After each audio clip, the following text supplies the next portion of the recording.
Welcome to Commander Central, episode 246, and today we're going to talk about sacrifice outlets in Commander. I'm Dana. I'm Max. And I'm Chris. Chris, welcome back. How's it going? It's a going, man. It's beautiful outside. The sun's coming in. It's not negative 56 degrees, and I'm loving life.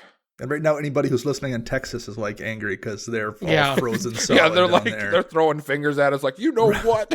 Zach and Ryan at Commander Social are huddled together in Ryan's house, shivering right now. So I do feel bad for everyone down there. I mean, it's a sad situation. I hope that this goes to the future, though, for people, and they realize what us in Wisconsin have to deal with every year, and to be just like better prepared in general. It's such a weird thing, because when you don't ever get snow, you have just nothing in place to deal with it. So, I mean, I get it. It seems like you're like, they had 2 inches of snow, who cares? But when you've never had to deal with it, you don't have insulation in your house even, that. Yep.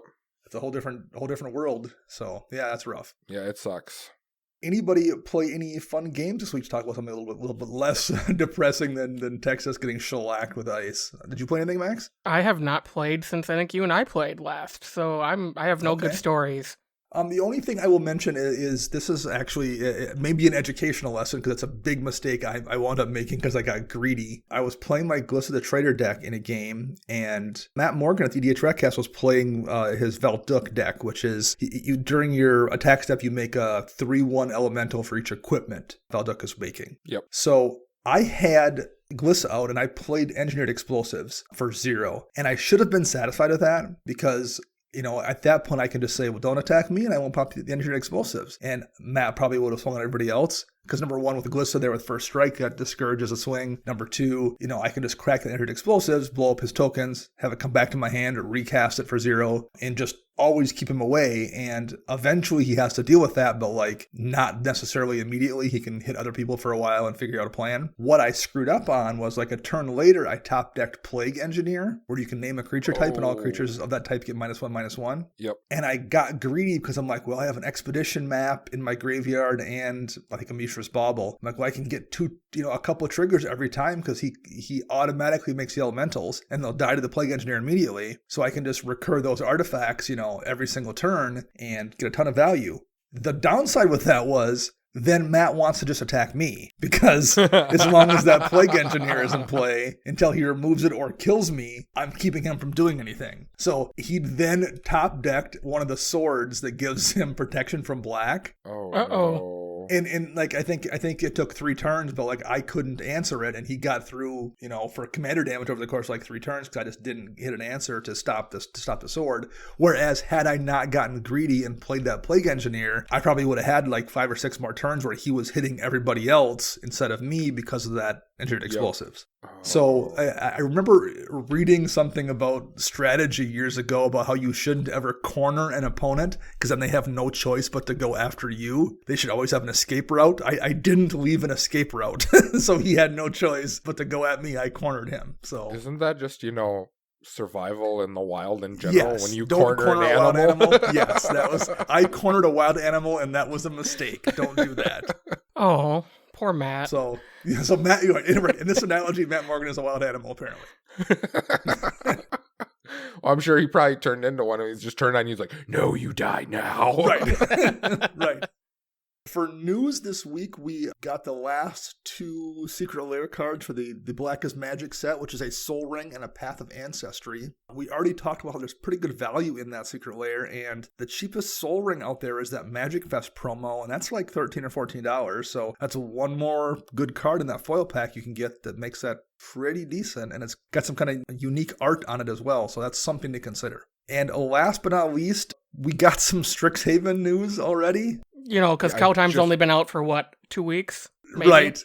Man. And we haven't even got the stuff from Time Spiral Remastered yet, which is going to happen in between. That's next week, or the week this airs, I believe they start that.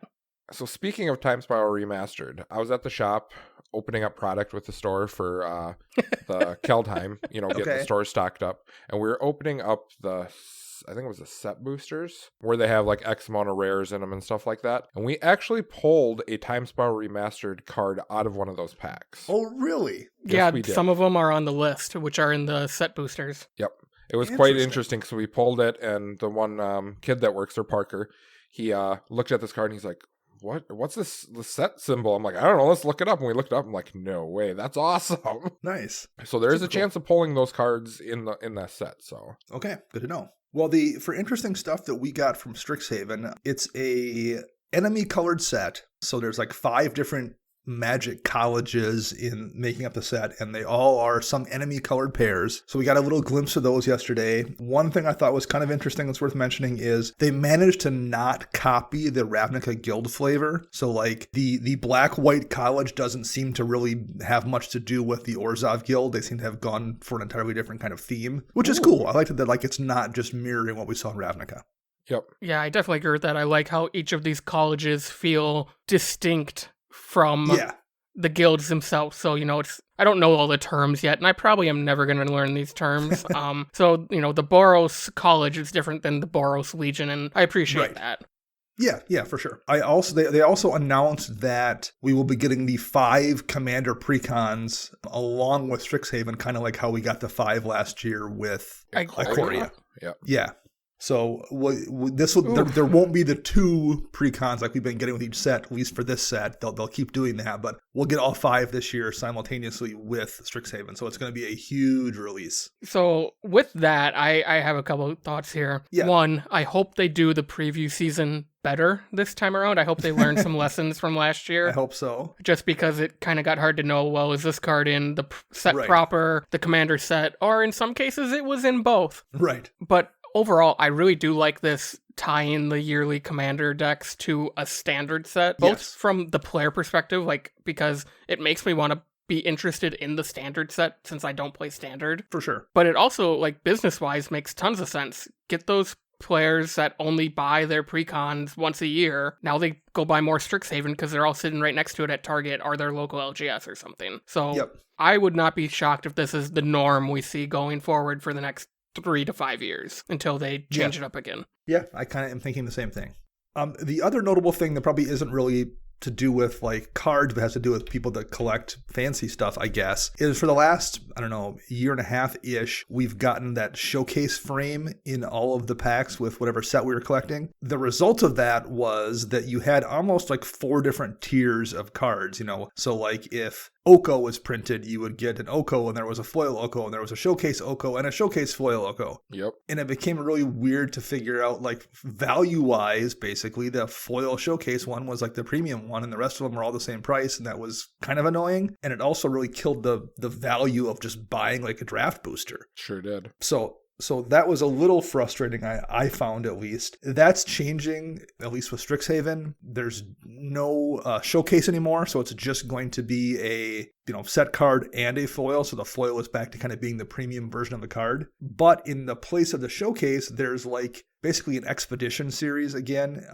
cards with a special frame. But for the most part, they are not going to be cards from Strixhaven. We got a couple previewed. I guess by the time this show airs, it would have been last week, but that's right now for us. We saw Swords to Plowshares, Demonic Tutor, and Opt. So those will be in packs. They won't be standard legal, but they will be limited legal. But that, at the very least, that should change it so it's not going to like suck so much value, I wouldn't think, out of individual packs like we were seeing, I think, with the showcases. So that I kind of like, and the frames look pretty cool too. Now, are they not doing collector boosters anymore then? They still are going to do collector boosters, so they're still going to have the issue where there's going to be a lot more of the foils and stuff in collector boosters. Yep. But there's also going to be a lot more of those new, I think they're called Mystical Archive. Mystical Archive. There's going to be like, I think 2 or 3 of those in every collector's booster, I believe. Okay.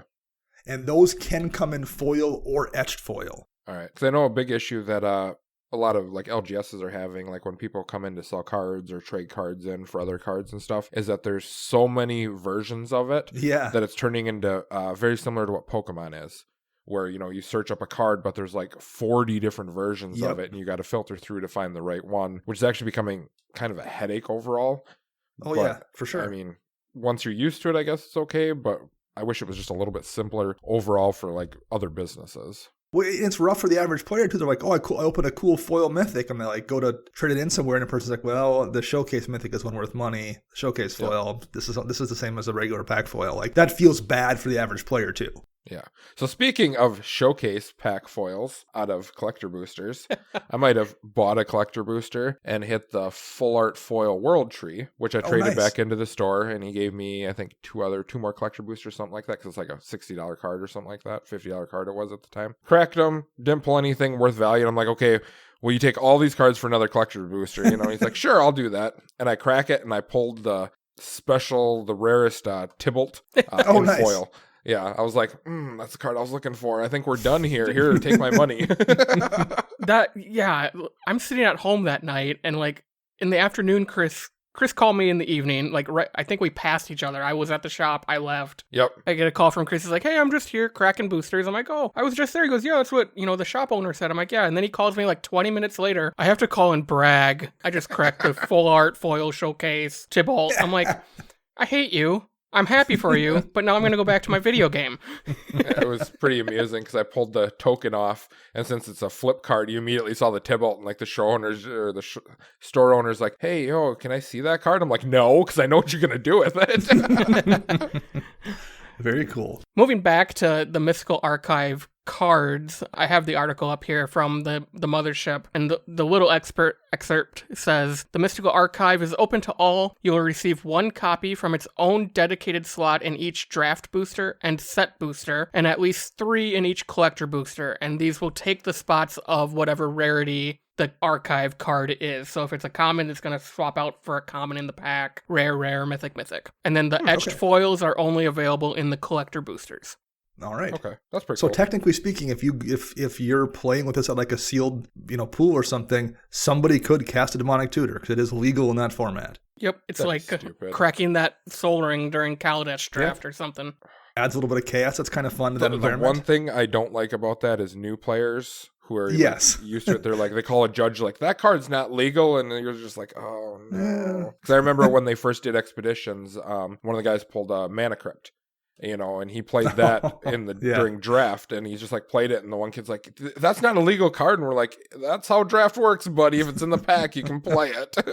That's rough. Yeah, it's very confusing for new players. Magic it's a mess right now for new players in terms of that kind of thing, for sure. So if you out there in listener land want to reach out to us and share any of your thoughts on this new Mystical Archive or any cool pulls you've had lately, like Chris's Tybalt, how would you go about doing that, Chris? You can find us on Twitter at CMDR Central. You can search us up on Facebook, CMDR Central. You can find us online at cmdrcentral.com. You can also find us on YouTube, searching CMDR Central. You can also head over to patreon.com/CMDR Central and check out our reward tiers, such as the Decks You Play series, a guest spot on the show, or just joining our Slack community to play some virtual EDH and chat with all of us. And this week we want to say hello and thank you to 2 new patrons, Tristan Van Helden and Brian Hansen. Well, Tristan and Brian, thank you very much for supporting the show. We really do appreciate it. It means a lot. So thank the both of you, and thanks to all our patrons. It makes a huge difference, and it keeps the lights on, keeps Max in pants. It's above zero. I'm not wearing pants. It's above zero today. All right. Well, it keeps us all warm in general on these cold Wisconsin winters. So thank you very much. We appreciate it. That is true. I love all our Patreon supporters except for the ones who play Wound Reflection. And yes, you know who I'm talking to. You play Wound Reflection. I do not. I got rid of that card because it's a little too mean. You have played Wound Reflection. Let me read. Once upon a time, I thought it was definitely in Mogus, wasn't it? I don't know what you're talking about. We don't talk about the shh. Now people are going to come after me. Good. So let's talk about sacrificing stuff in EDH. Well, it can't happen when you play Sigarda, so that's true. How that works. That was actually, I remember way back when we first started playing, we had a buddy that had a zombie deck.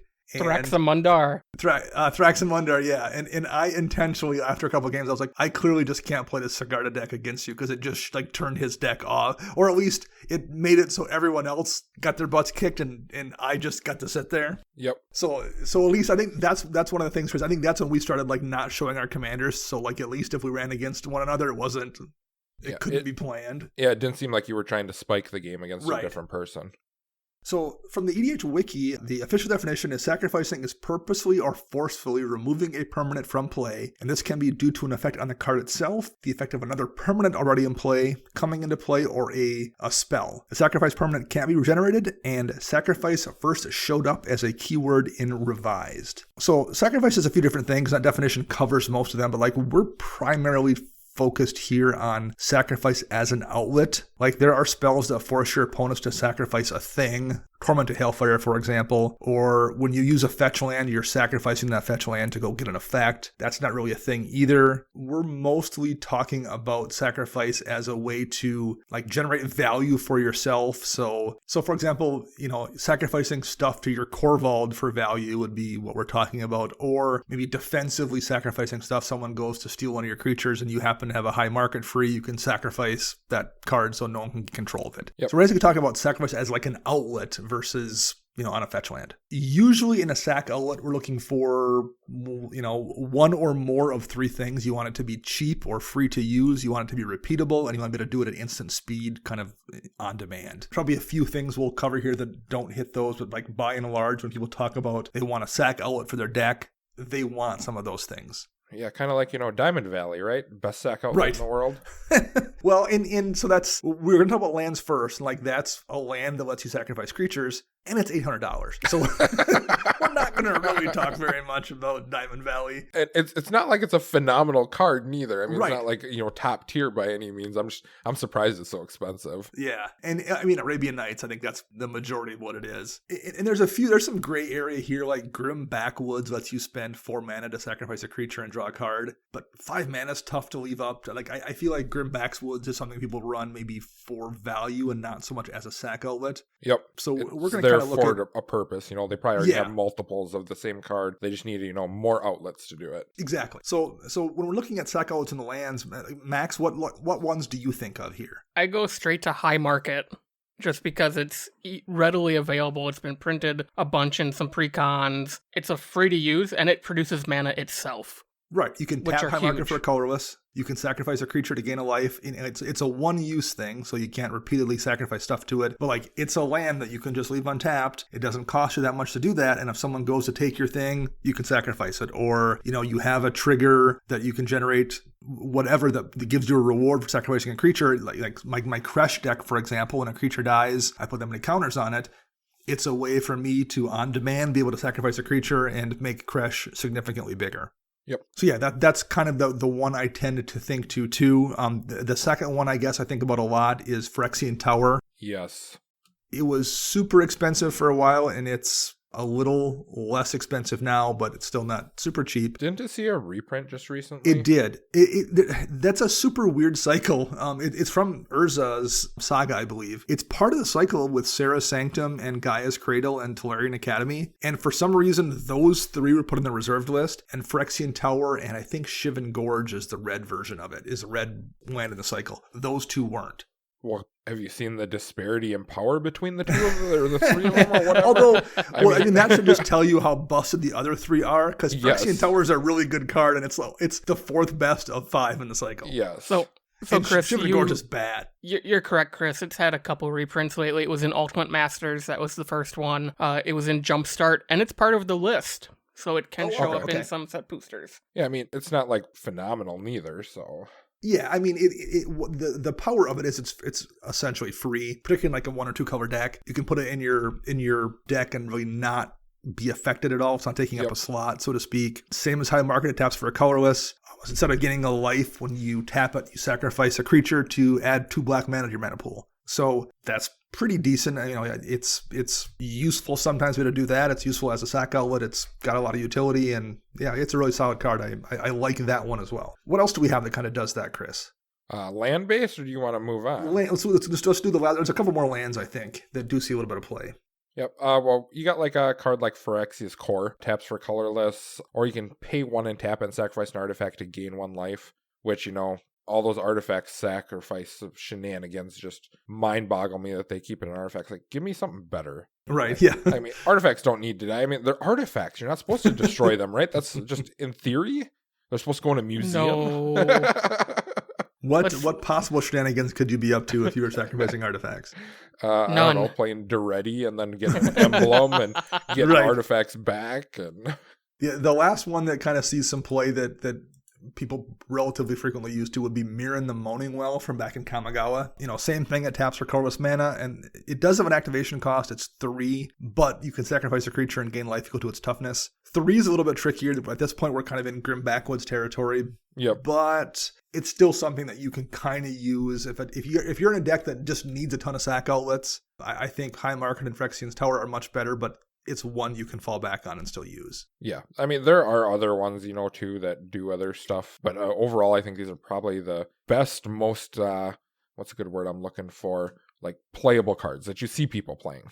So do you guys run these in any of your decks currently? I run one. Which one do you run, Max? I run Phyrexian Tower in Regna and Krav. What is the primary use you have for it in that deck? See, this is kind of weird. This is actually the only deck I run a sack outlet in.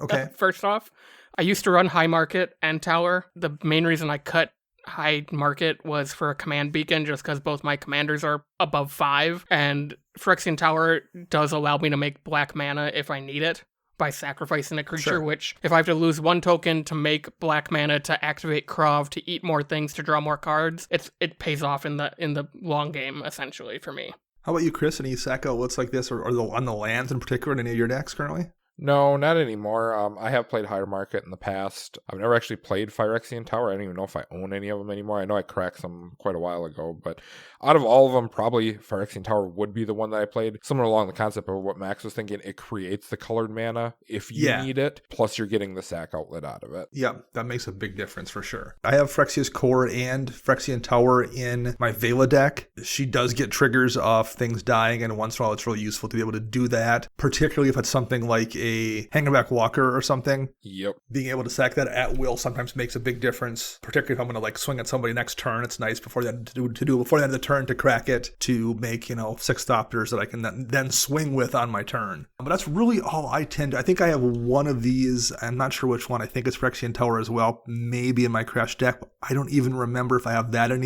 in there anymore, because at this point there's so many fling effects that it's just easier to use one of those to sacrifice a thing. Yeah, because you're getting double value out of it. Right, yeah. So the next big thing, and this is one of the main things I think of when I think of sack outlets too, are the artifact ones. Yep. Some of these are, now the lands are all useful. A lot of these artifacts are just straight up win conditions in certain decks. There's a whole ton of loops you can do with these. There's entire archetypes built around some of these. I mean, Cart Clan Ironworks to sacrifice artifacts is banned. It's so good. So let's look at a few of these, many of which have Ulcer in the name. But the first 2, or we'll talk about here, or maybe even the first 4 are all ones that have no cost. Like Ultra of Dementia, you sacrifice a creature and target player puts a number of cards equal to that creature's power from the top of their library into their graveyard. This card still gives me nightmares. It's amazing. Well, it's a free sack outlet that you can use whenever at any point in time, repeatedly. You guys didn't get to, play during the season of Hogak and Ulcer of Dementia hitting Modern, and you're going, oh no. Yeah, it's really, really good, and it's a combo machine. So the next Ulcer that is free to activate is Astronaut's Ulcer. It costs 3 mana instead of 2 to cast, but you can sacrifice a creature to add 2 colorless mana to your mana pool. So essentially you get that mana back right away. Most likely you're casting this and you want to start sacrificing stuff, or just kind of have it there to hang and chill and hope nobody notices it. Yep. And you make infinite sliver tokens and win the game. Yeah. Wait, exactly. Who would do that? I don't know who would ever do that. Another one that has a handful of I don't do anything infinite with it in my Vela deck. It's just a sack outlet to get triggers off Vela, and it's still crazy powerful. And I still play it. People go, Ashen's Ulcer, I got to deal with that.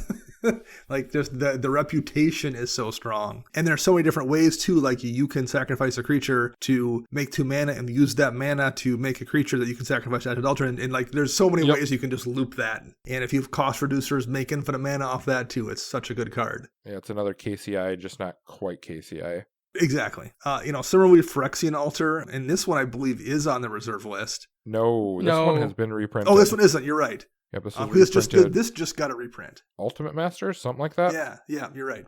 It's expensive, though. Yeah, it did. It dropped in price when it was reprinted, and then it spiked again. And I should have followed a buddy of mine. We were both contemplating what cards to spike, and he bought every one of these he could find, and I bought something else, and his worked and mine didn't. Well, this is similar to Astronaut's Ulcer, which is 3 mana. This is also 3. You can sacrifice a creature whenever you want to, and you get 1 black mana instead of 2 colorless. So it's not quite as easy to like infinitely generate mana as Ashnod's is, but the fact that you make colored mana is a pretty big deal as well. Yep. What else do we have here, Chris, that is pretty good among these artifact sack outlets? Oh, hey, let's talk about another, combo generator and spawning pit. Like, Dana, why did you even put these? We should not supposed to tell people about these cards. Yeah. They're supposed to learn the hard way like the rest of us did. When it's like, oh, I play Spawning Pit, and then I play this card, and then I go blah, blah, blah, blah, blah, and you're like, oh, that's stupid. So, Spawning Pit, 2-mana artifact. You sacrifice a creature to put a charge counter on Spawning Pit. Free sack, put a charge counter on it, because then with your sack, you do other stuff. Usually when you're playing something like this, you have something else going on. But then for 1 colorless, you remove 2 charge counters from Spawning Pit and put a 2/2 spawn artifact creature token into play. So, let's see. How about Phyrexian Altar and that stuff? You start doing this and sacrificing things and going that way, making mana. And yeah, we don't talk about bad days that I've had, so... even if the weakest thing you do with this is someone casts a board wipe and you just sacrifice like all 5 of your creatures, so you can then next turn, before the start of your turn, make a couple of these 2/2 spawn artifact tokens. That's still pretty good. Like your creatures are going to die anyway, so you're just getting free value off that board wipe that was going to leave you with nothing. Yep. If that's the lamest thing you do with it, that's still pretty good. And there's a lot more you can do with it. Oh, there's 100 things you can do with it. Another one I see a bit is Claws of Jix, which is 0 to cast, which is a pretty big deal. And you spend 1 to sacrifice a permanent and gain a life. So you have to spend mana to use this one, but you don't need to tap it. So again, it's 0 to cast, and it's one you can use quite a bit. It's just a nice way to, if you have something out that cares about sacrificing stuff, if you're playing like a Dictate to Erebos or whatever, all of these are just nice ways to just randomly trigger that kind of thing. Again, like you can do huge combos, but if the simplest thing you're doing is like triggering a Dictate, that's still really, really good. In this case, for 0 mana to cast it. And we have another combo piece here, Blasting Station, which is 3 mana, and you can sacrifice a creature and have it deal 1 damage to target creature or player. And whenever a creature comes into play, you can untap Blasting Station. I do believe I've watched you combo with this once, Dana, and it's the first time I've ever seen you actually do a combo, and I laughed when you did it and then died. I think it was back when I was playing Teysa Karlov. Yes. And I just had it in the deck as a sacrifice outlet, and then I hit some combination from like, wait a minute, I can sacrifice the creature and deal 1 damage to this player, which is going to do this, which makes me a creature, which is going to come into play and untap. I just stumbled across oh my god. Teysa Karlov, I mean, she's also kind of a combo machine. So yes. And Chris, what's the last one here? Because this is one I think we touched on, but you're pretty familiar with it from Modern. So this is Kirk Clan Ironworks. Most people know this card. So for 4 mana artifact, sacrifice an artifact, add 2 colorless to your mana pool. This was huge combo engine. I think 2 years now it's been banned now in Modern, something like that. But I mean, you just sacrifice artifacts, you get all this mana, you can return artifacts from your graveyard with other shenanigans or draw cards off the cards that you're sacking. And combo engine completely is what this is. I don't see really anything else to it other than what, I said as combo. Yeah, it's a little more expensive than the Ultras at 4 mana, but like if you want a sack outlet and you're playing enough artifacts, it's really, really good. Oh, it's totally worth it. Because, I mean, it sacrifices any artifact. So, like, a lot of the other ones are, like, sacrifice a creature base, and that's just any artifact that you have. We had 2 more artifacts here that were kind of, sketchy based on, like, how we defined sacrifice outlets, and that's Birthing Pod and Skull Clamp. Birthing Pod, number 1, is an instant speed, so you can only do it during your turn. You can only do it once. It isn't free. It costs at least 1 mana and 2 life, if not 2 mana. But for those who don't know what it says, you can sacrifice a creature and search your library for a creature card with converted mana cost equal to 1 plus sacrifice creature's converted mana cost and put that onto the battlefield. So it's useful as a sack outlet, but like no one uses it as a sack outlet really. They almost always use it as part of a chain where they go get a creature that untaps Birthing Pod to use it again to go get another creature that untaps Birthing Pod until they like get to some game-winning condition. Yep. And this has been banned for quite a while in Modern, hasn't it? Like 5-6 years, I want to say at this point in time. More than that. Okay. It got banned, I think it was pretty much the same time that Splinter Twin got banned, right around the same era. So I think we're going on close to 10 years now. Is it that long? It's definitely been a while. Something like 2015. that. January 19th, 2015. Yeah, we're coming close on the 10-year mark. yeah. Feels like it anyway. Yeah. It's a phenomenal card. I've seen it multiple different places. Commander is definitely a different ball game with this. Yes. Because you don't have multiples of cards, so you can't sack, looking for, like a multiple of card type of deal. But this definitely is a combo chain. And the thing I do not like about this card that I've seen people play in Modern is that they don't really know they don't really know their deck well enough. So they spend so much time searching through their deck for a certain card, and you're just like, you just know what cards you need, man. Come on, let's go. You're playing a combo deck. You just know. Well, I remember at Vegas, I want to say it was 2018 at the GP, there was a big Commander tournament people played in. And I finished my match and I was watching Don Miner, the owner of EDH Rec, I was watching him play, and all 4 players were still in the pod, and somebody else had I can't remember what it was. They hit somebody's hand to make him discard a card. It wasn't a Thoughtseize, but it was some effect. And the guy showed his hand and he has a birthing pod in his hand. And Don looks at the guy's board state and just goes, you should have him discard that birthing pod, because if he plays the next turn, he's just going to win. And the guy had never seen birthing pod before. He read the text. He's like, no, I think it's fine. It's not that good. And Don's like, I'm serious. If he has a birthing pod in his deck and plays it, he's going to win the game. And the guy's like, I think that this other card's better, and made him discard it, and passes the dude who proceeds to play birthing pod and win the game. You know, does the birthing pod chain? I mean, yeah. If you're playing birthing pod, you're going to do something to win a game with it. That's just how it tends to work. Well, I mean, you think of a card like Birthing Pod in Commander. I mean, they did have, what was that 7 mana guy they just unbanned recently in Commander too? Very similar concept. But if that card was banned, then, Birthing Pod is just as good. So you should think about it that way. Yeah, I mean, it's a really, really, really good card. The other one that's kind of on the borderline here is Skull Clamp, because it doesn't sacrifice stuff at all, but it kind of gets used to sacrifice stuff. Equipped creature gets +1/-1, and whenever a creature dies, you draw 2 cards. If people have no better targets, they'll occasionally put it on a creature and get hope it dies and draw 2 cards, but 95% of the time it's being put on a 1/1 so they can draw 2 cards. So it's functionally kind of a sack outlet. I love suiting it up on something, where then their toughness becomes low enough where if anyone blocks, it'll just kill the creature and you just start swinging willy-nilly. It's like, come on, block it, I dare you. and if you have another one of those sack outlets, and this is something, because I run this in my Vela deck and I have other sack outlets in there, so there's been more than one occasion when I've had this out and I didn't have any 1/1s in play, but I had 2 or 3 creatures and I knew I was going to board wipe anyway, because I'd say a Damnation in hand. Skull Clamp this to my 4/4 and sacrifice it to my Azure Altar and draw 2 cards, and then attach it to something else and sacrifice it. And so it's a sack outlet on its own, and it actually works fantastic if you have other sack outlets, because then you can kill anything and draw 2 cards. Creatures then are another thing where it shows up a lot here. They're a little more fragile, but there's quite a few ones here that don't have an activation cost or have a cheap activation cost. Yeheni, Undying Partisan is one, Viscera Seer especially, because Viscera Seer, not only can you use it as an infinite sack outlet, it lets you scry down. Yep. Yeah. So you see Viscera Seer a lot in stuff like Prosh decks, where they're trying to find whatever piece. So they'll just make a gazillion kobolds and use Viscera Seer to scry down and find whatever winning combo piece they need. Yep, something that's going to give them mana, so then they can tap their kobolds, then sack them. Exactly. Then sack Prosh, then bring Prosh back and do it again.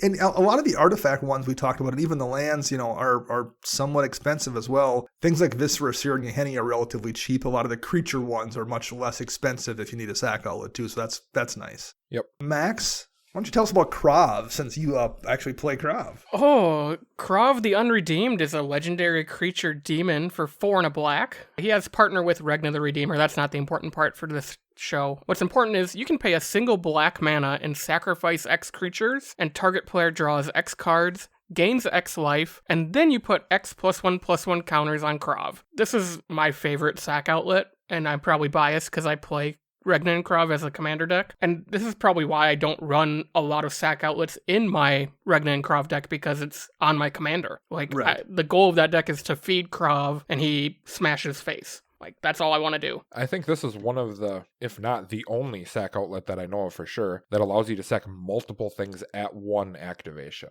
Yeah, I think so, because you can choose, right? You can spend a black and sacrifice one creature, spend a single black, sacrifice 5. It doesn't care. As long as you spend 1 black mana, you can sacrifice as many as you want to, and that number scales up appropriately. And it's noteworthy to say he can sacrifice himself to the ability. Yes. It does not say another creature, yeah. And it's one of those things, too, like, you can use it. 1 black mana lets you do that in response to a board wipe. Like, oh, I can't do anything else, so I might as well draw a couple cards and gain a little bit of life off this. Yeah, it's so fun, so nice, so powerful, like, and I like that it played into the battle bond idea of being a team. So I drafted Krav, you drafted Regna, you can go get Regna, they work together. Like, I like that. Yep. We have Razaketh, the Foul-Blooded from back in Amonkhet, which is a big 8/8 demon for 8 mana with flying and trample, and there's a sack outlet that you can use repeatedly on Razaketh, but you have to pay 2 life for it. So you pay 2 life and sacrifice a creature, and then you can search your library for a card and put it into your hand. So it lets you basically tutor up anything for 2 life as long as you have a creature you can sacrifice. So yeah, I mean, you're probably most of the time using it for the tutor ability, but it's also just a way to, like, you're going to steal my thing, I'm just going to sacrifice it. It just gives you an outlet to keep people from doing stuff with your creatures and get value for them at the same time. Yep. Sad thing with him, though, is that you cannot sacrifice himself. So yes, it is another creature in his case. And then, Chris, we have a couple more kind of like relatively cheap Viscera Seer-esque sack outlets here that see quite a bit of play. Yeah, we got Carrion Feeder, which saw a lot of play in Modern before a stupid card got banned. I don't even want to talk about that card anymore. So anyways, Carrion Feeder, we got a 1/1 for 1 mana. Sacrifice a creature, put a +1/+1 counter on Carrion Feeder. Nantuko Husk is another one, which is very similar to Carrion Feeder, where you sacrifice a creature, but Nantuko Husk gets +2/+2 until end of turn. Yay, Coco standard. Yep. Yep. Now, Nantuko Husk's ability, the sacrifice creature gets +2/+2. There are a lot of cards that actually do similar effects like that, and a lot of them are in black. So, it's something that you can think about when you're building a deck. I need a sack outlet or something. I mean, anything like this, if it's not, it might not give you value with what the ability is, but at least it's giving you a sack outlet to do something else. And they're almost always draft chaff priced cards, too. There's quite a few of them, and they're ones that you can get if you're on a budget very cheaply. Yes, definitely. And another one I'll mention here, because it just happens to be in a weird, it's in a color combination. It's in Orzhov. You have Cartel Aristocrats, where you can sacrifice a creature, and it gains protection from a color of your choice till end of turn. So you can kind of use it to swing through, but it's, for the most part, when I see that one, it's just, again, getting used for a free sack outlet. Yep. There was another one, and I'm surprised that you did not bring this one up, Dana, and put it on a list, because it actually sees a lot of play, and that's Eiley, Eternal Pilgrim. Oh, yeah.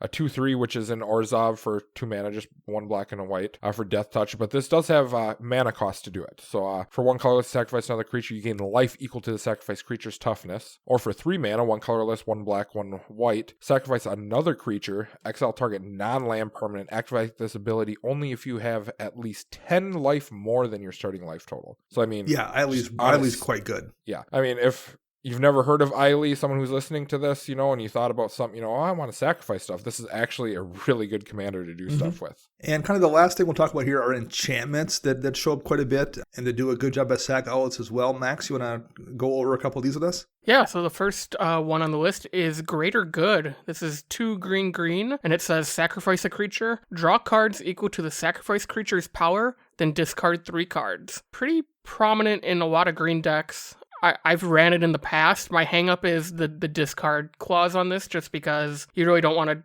sacrifice that 2/2 or something unless you already have a grip full of cards. That doesn't even matter, man. You guys got to get over the hang-up of discarding cards. Well, in some cases, like a Golgari deck, you might want to discard, like, you want to pick your 3 best cards. Like, if you're playing Marin or something, this is a way to get extra stuff actually in your graveyard. Yep. Yeah. So, I run this in, I think, 2 decks currently. It's in my Crush deck, because sometimes you're at that point where you're like, well, I could fling this 10 power creature, or I could just draw 10 cards and discard 3. And that's in my Mina and Den deck, because it tends to have a bunch of big creatures there too. I think that's where I found I like it, is in those decks where you just accidentally get big creatures sometimes.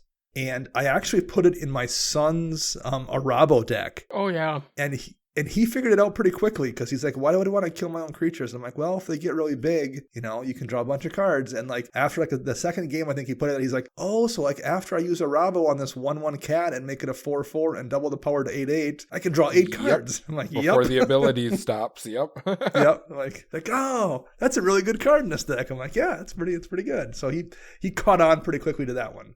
Another one that I am a fan of here is Vampiric Rights. It does cost 2 to activate. It's 1 and a black, sacrifice a creature, and you gain a life and draw a card. But the fact that it only costs a single black mana is really, really nice. You know, it's no Skull Clamp, but Skull Clamp's banned everywhere because it's like, except for EDH, because it's so good. Yes. So this does a pretty good kind of budget version of a Skull Clamp. And similarly, another card that came out at basically around the same time was Evolutionary Leap in green. And that costs 1 and a green, and it just costs a single green to sacrifice a creature, and you reveal cards on the top of your library until you reveal a creature card, and you put that into your hand and the rest in the bottom of your library in in a random order. So this one is a card that I found I used to use. I don't think I have it in a deck right now, but this is a good one. Like when like you were attacking or someone would board wipe, it was just a good way to get some random value out of a creature that was already going to die.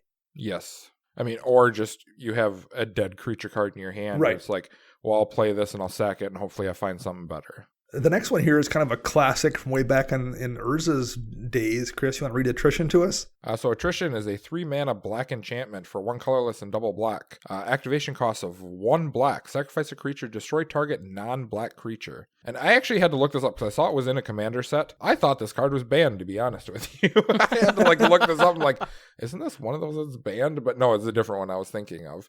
But I have not seen this card in actually quite a while. You know, as I put it in this list, I was like, I forgot how good Attrition was because I have not seen it in a while either. And maybe it is because a lot of people might be playing black. I'm not sure. I don't know. Yeah, maybe that's what it is. The non-black creature thing does make a difference for sure. Or people are just moving on to, you know, cards that just say destroy target permanent or non-land permanent, which we're starting to get a lot of those. Max, what else do we have here to talk about? Next, we have Perilous Forays, which is 3 green, and it says, for a generic mana, sacrifice a creature, search your library for a land card with a basic land type, and put it into play tapped, then shuffle your library. So this is a nice little Farseek, I guess, because it says basic land type, so you can grab your forest. So yeah. On an enchantment. So sacrifice all your little elf tokens or your sapperlings and go get all your duels out of your deck. Where this usually does the most damage is like in an Angry Omnath deck. So you sacrifice one of the Omnath tokens to deal, you know, is it 3 or 5 damage? 3. I think it's 3 damage. 3 damage. Deals 3 to somebody. Go get the land, put it into play, which makes you an elemental that you can sacrifice to. Yeah. And it doesn't really go infinite because it does take 1 mana, but like it's an Omnath deck. You're probably sitting at like 8 or 9 mana when this is out. And pretty frequently, this just means you kill the table. You can go infinite if you play that 1 mana artifact that whenever a land comes into play tapped, you may untap it or whatever it is. It's a combo piece in Modern. Sure. I can't even think of what the card is, but yeah, you could go infinite with that. Yeah.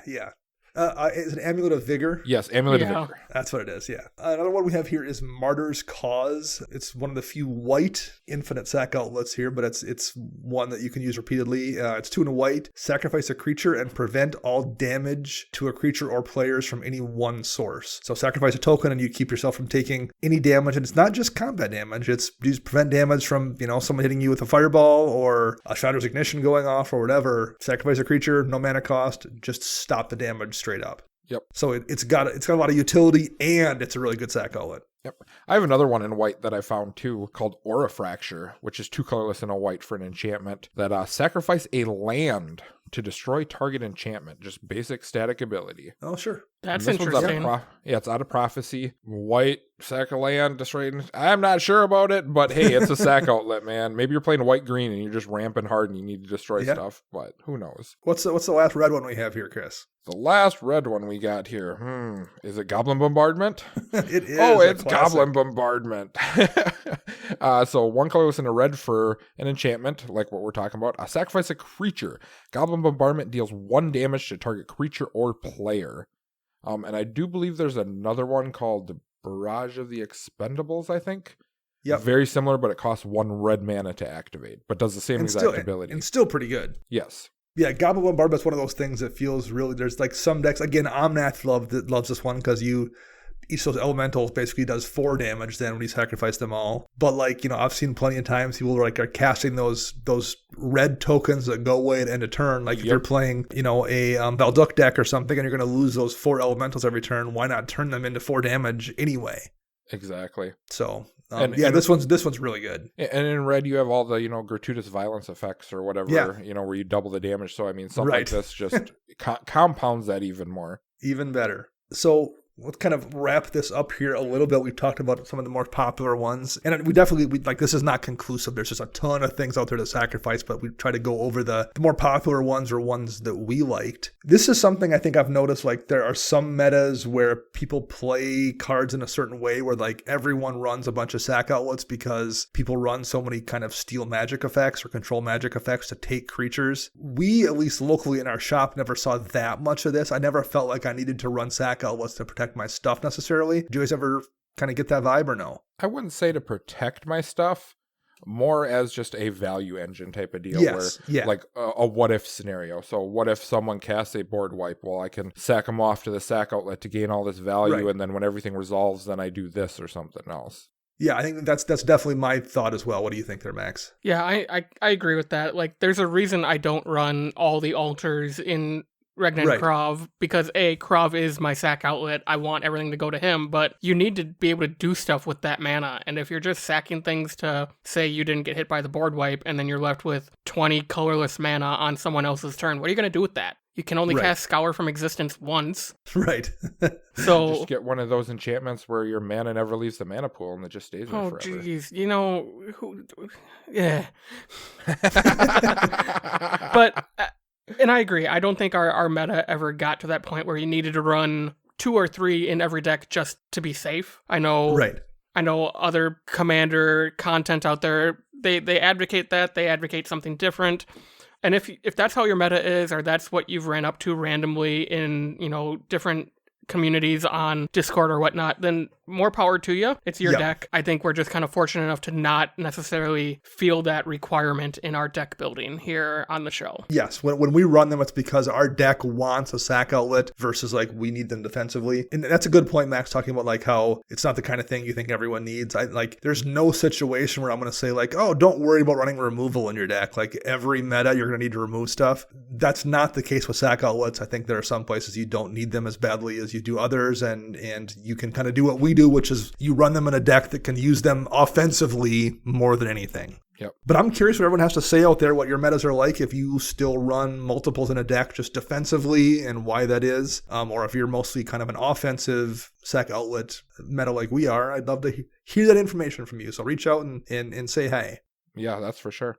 And now I do know, I brought up Sigarda in the beginning of the episode, as a way for you to be prevented from being forced to sack. But there's also other cards out there that you can look into that prevent your opponents from doing certain sack outlet things. And, like Angel Jubilation. And I think there's another one that I can't think of off the top of my head. But those are also things you could, think about if you are stuck in that meta where there are a lot of sack outlets going on. Yeah, that Angel Jubilation, Max plays it in Dramoka, or at least you did for quite a while. Is it still in there? It has been removed with the addition of Kaldheim now. It did get cut for some of the other new, cheaper, easily to cast Angels. Run it for the long time. And there was enough situations where that would be in play. I'm like, oh, I can't do that. That's stopping me. So yeah, makes a big difference sometimes. Sigarda, like you said, go ahead and cast your Torment of Hailfire against me with my Sigarda deck, or use that your Eldrazi's Annihilator trigger. I just will ignore it. So like that's one that just brushes that stuff off entirely. Yep. Yeah, I mean there are probably other ones. I just can't think of them off the top of my head. Tajaru Preserver, I think, is one maybe. Keeps you from having sacrifice stuff. I'm probably should verify that before I say that.